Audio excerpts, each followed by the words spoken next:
Apie metus laiko už tai, kad nebuvo laikomasi teismo sprendimo. O dabar jau mėnesių jūs norit su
Vaikas sako, aš mirsiu.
Kaip jūs kalbėt prie vaiko? Tai jis išgyveno visą vaikas. Jis viską pasakojo. Duokit dabar. Prie vaiko negalima šitą kalbėti. Šitas žmogus. Laikinai dabar čia. Laikinai. Taip žinau, laikinai. O paskui. Paskui taip. Jūs iš karto nedėkstant informuoti apie kiekvieną priimtą sprendimą. Viskas sėdėti. Viskas sėdėti. Mano teisė.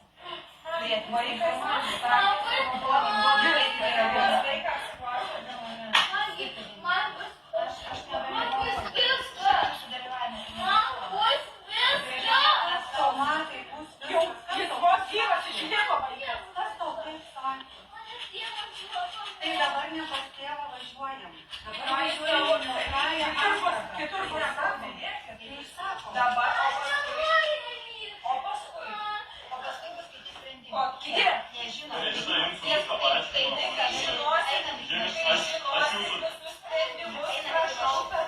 Aš jūsų reikalauju vaiką paleisti, kadangi vykdom vietą sprendimą ir vaikas dabar sprendimą.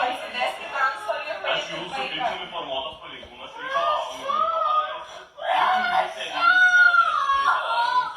Kaip aš jausiuosi kaip mama, kai žinosiu, kad paskui bus kokios pasiekmes. Prašau. Aš jūsų paskutinį kartą reikalauju, kad jūs paleisti.